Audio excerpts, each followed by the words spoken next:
Graças e paz, amados, tudo bem? Quero convidar vocês para, junto comigo aqui, refletirmos sobre um texto sagrado. Tá? Eu escolhi aqui o texto de Mateus, capítulo 28, do versículo 18 ao 20, que diz assim: Jesus, aproximando-se, falou-lhes dizendo: Toda autoridade me foi dada no céu e na terra.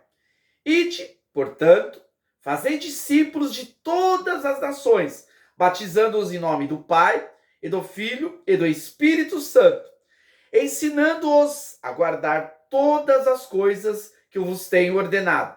E eis que estou convosco todos os dias até a consumação dos séculos. Para nós entendermos melhor as palavras do Mestre, precisamos nos localizar melhor sobre o contexto desse texto. Jesus, ele iniciou seu ministério ali na Galileia, pregando o evangelho e atraindo pessoas para aprender com ele.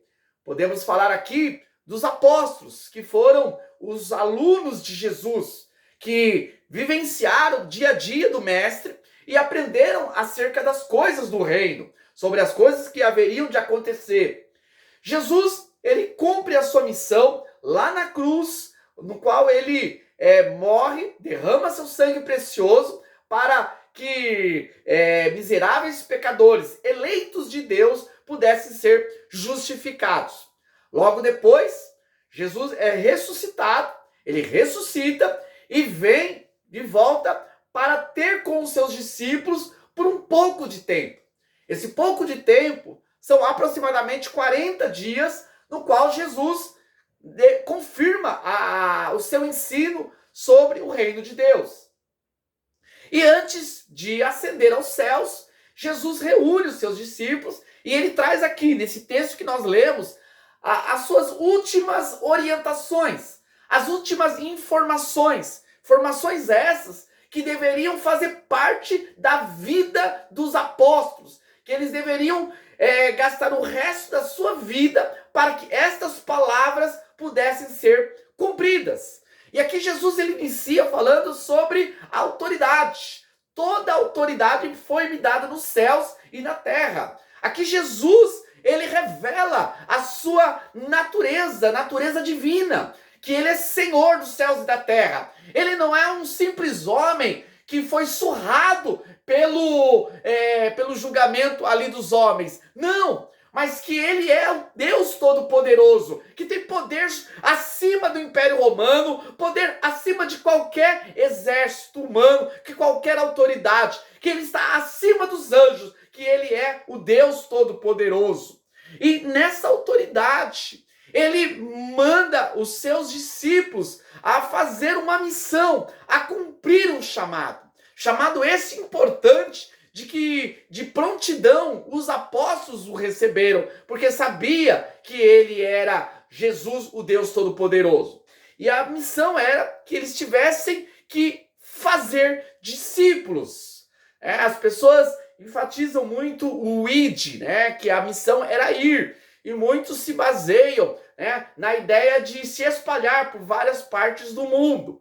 Mas o id aqui não é um verbo imperativo, tá? Não, aqui é um gerúndio. No caso, eles estavam indo, que era uma realidade da mobilização humana na face da terra. Mas a ordem principal era que eles deveriam fazer discípulos, que onde eles caminhassem, para as direções que eles fossem, eles tinham como importante missão fazer discípulos. Essa é a chamada do cristão. O chamado do cristão é de ser um discipulador, aquele que vai formar na vida das pessoas, dos eleitos de Deus, uma vida cristã. Então os apóstolos, eles foram aqui chamados a fazer discípulos de todas as nações, porque a partir de Jerusalém, ali os discípulos seriam formados, esses discípulos eles se espalhariam por outras regiões, e nessas outras regiões também seriam formados outros discípulos, e assim, na sequência, nós teríamos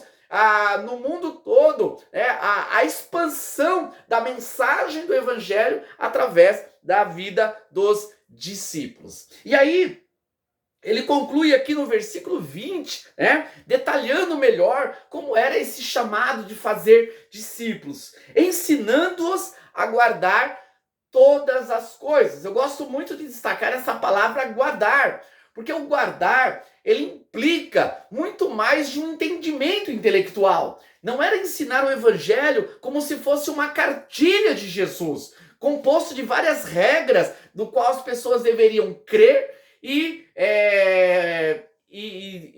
obedecer. Mas mais do que isso, essa verdade deveria estar na vida das pessoas. Quando fala que eles deveriam ensinar as pessoas a guardar, era que essa verdade do evangelho pudesse fazer parte do coração dos escolhidos, dos discípulos, dos eleitos de Deus. Guardar o evangelho é muito mais do que guardar de forma mental, de guardar de forma como uma memorização, mas é que a verdade do evangelho fosse verdade na nossa vida. Então a mensagem que os apóstolos deveriam levar era uma mensagem que transformasse pessoas, porque o evangelho ele transforma pessoas. Um discípulo de Jesus é uma pessoa transformada pelas verdades eternas, ensinando-os a guardar todas as coisas. E eis que estou convosco todos os dias até a consumação dos séculos. A certeza da presença de Deus,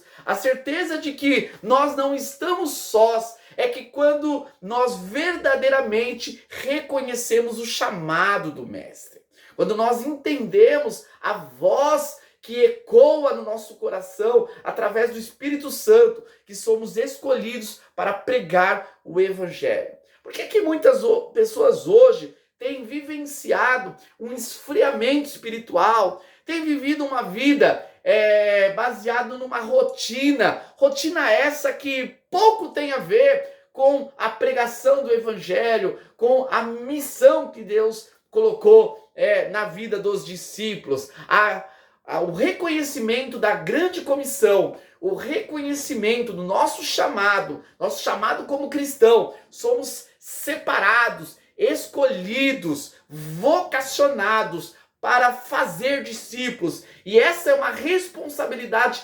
individual que você, como cristão, deve assumir. E quando nós assumimos, nós vivenciamos a presença de Deus. Deus ele se manifesta através dos corações que estão dispostos a servir, que estão ali na linha de frente. Quando a gente olha o livro de Atos e a gente vê uma igreja triunfante, uma igreja cheia do Espírito Santo, nós vemos uma igreja cheia da presença de Deus. Sabe por quê? Porque eles se reuniam e ficavam horas e horas orando e ali adorando? Não! Porque era uma igreja que orava sim, que adorava a Deus, mas era uma igreja que principalmente estava confrontando o pecado, que estava pregando o evangelho, que estava anunciando acerca de Jesus. Então a grande comissão, ela resgata a igreja a um avivamento, a realmente fazer a sua obra. Hoje, Deus está chamando, através do Evangelho de Cristo, através da mensagem de Jesus, que nós devemos viver um avivamento. E esse avivamento vem com a pregação do Evangelho, quando nós anunciamos,